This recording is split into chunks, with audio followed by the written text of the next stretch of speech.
የዳይቨርሲቲ ቪዛ 2026 ውጤት መቼ ይለቀቃል?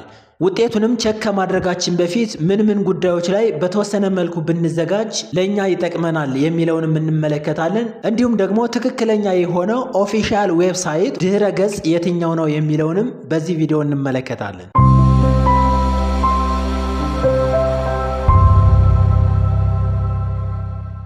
ሁላችንም እንደምናስታውሰው ዳይቨርሲቲ ቪዛ 2026ን ከኦክቶበር 2 እስከ ኖቬምበር 7 2024 ድረስ ስንሞላ ነበር። አሁን ደግሞ ከተወሰኑ ቀናት በኋላ የዚህን ውጤት የምንመለከት ይሆናል። ዳይቨርሲቲ ቪዛ 2026 ውጤቱ ፐብሊሽድ የሚሆነው በፈረንጆች አቆጣጠር ግንቦት 3 2025 ይሆናል ማለት ነው። ስለዚህ አሁን ውጤታችንን ከመመልከታችን በፊት ምን ነገሮች ላይ ብንዘጋጅ ተጠቃሚ እንሆናለን የሚለውንም እንመልከት። የመጀመሪያው ፖይንት ኮንፈርሜሽን ነምበርን ሬዲ ማድረግ ነው። ምንም ይሁን ምን ያለ ኮንፈርሜሽን ነምበር በምንም አይነት ሁኔታ ውጤታችንን ቼክ ልናደርግ አንችልም።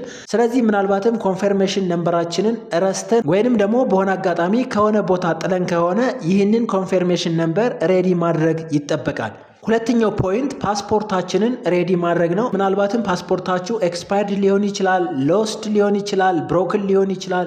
ብቻ የሆነ ኤረር ካለበት ኮሬክት ማድረግና ቫሊዴት ማድረግ ያስፈልጋል። ሶስተኛው በጣም አስፈላጊ የሆኑ ዶክመንቶችን ሬዲ ማድረግ ነው። በርዝ ሰርተፊኬት ሊሆን ይችላል፣ ማሬጅ ሰርተፊኬት ሊሆን ይችላል፣ ኤጁኬሽናል ዶክመንት ሊሆን ይችላል። እንዲሁም ደግሞ እንዳጠቃላይ DS 260 የሚባለውን አፕሊኬሽን እየተለማመዱ መቆየት ያስፈልጋል ማለት ነው። ዘን አፍተር ውጤቱን ከተመለከታችሁ በኋላ ኢፍ ዩ አር ሴሌክትድ ወይንም ደግሞ እናንተ እድለኛ ሆናችሁ ከተመረጣችሁ ዳይሬክትሊ ወደ DS 260 አፕሊኬሽን ነው የምትሄዱት።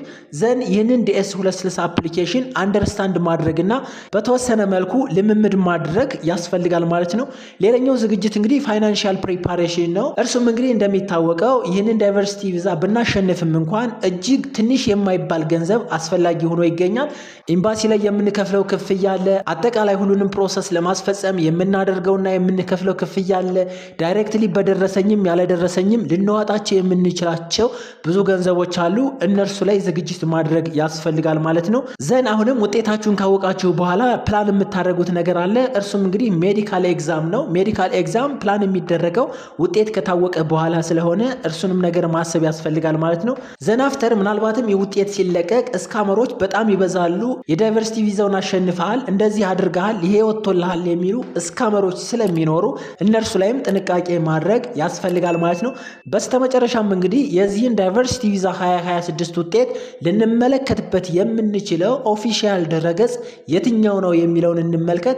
እዚህ ጋር ከታች የማስቀምጥላችሁ ድረገጽ ያም ማለት dvprogram.state.gov በዚህ አማካኝነት ራሳችሁ የራሳችሁን ውጤት ቼክ ማድረግ ትችላላችሁ።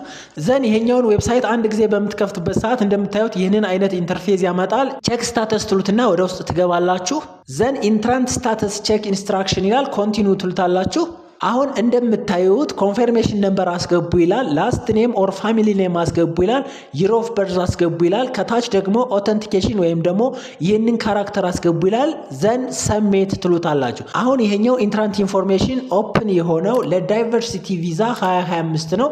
2026 ውጤት ገና ስላልተለቀቀ የ2026ን ኮንፈርሜሽን ነምበር እዚሽ ጋር አስገብታችሁ ብትሞክሩት ውጤት አያሳያችሁም። ነገር ግን ከሜይ 3 2025 በኋላ የእናንተን ኮንፈርሜሽን ነምበር በማስገባት ላስት ኔም ወይም ደግሞ የአባታችሁን ስም በማስገባት ይር ኦፍ በርዝ ወይም የተወለዳችሁበትን ዓመተ ምህረት በማስገባት ዘን አውተንቲኬሽን የሚለውን በማስገባት ሰሚት ስትሉት ውጤታችሁን አውቶማቲካሊ ዲስፕሌይ ያደርጋል ማለት ነው። ዘን እድለኛ ከሆናችሁ you are randomly selected for diversity visa 2026 ይላል። እድለኛ ካልሆናችሁ ደግሞ you are not selected for diversity visa 2026 ይላል ማለት ነው። እንግዲህ ለሁላችሁ መልካም እድልን ተመኘው። ሌሎች አፕዴቶች ሲኖሩና ውጤቱ ሲለቀቅ ደግሞ የተለያዩ ቪዲዮዎችን ይዤ እመጣለሁ። መልካም እድል።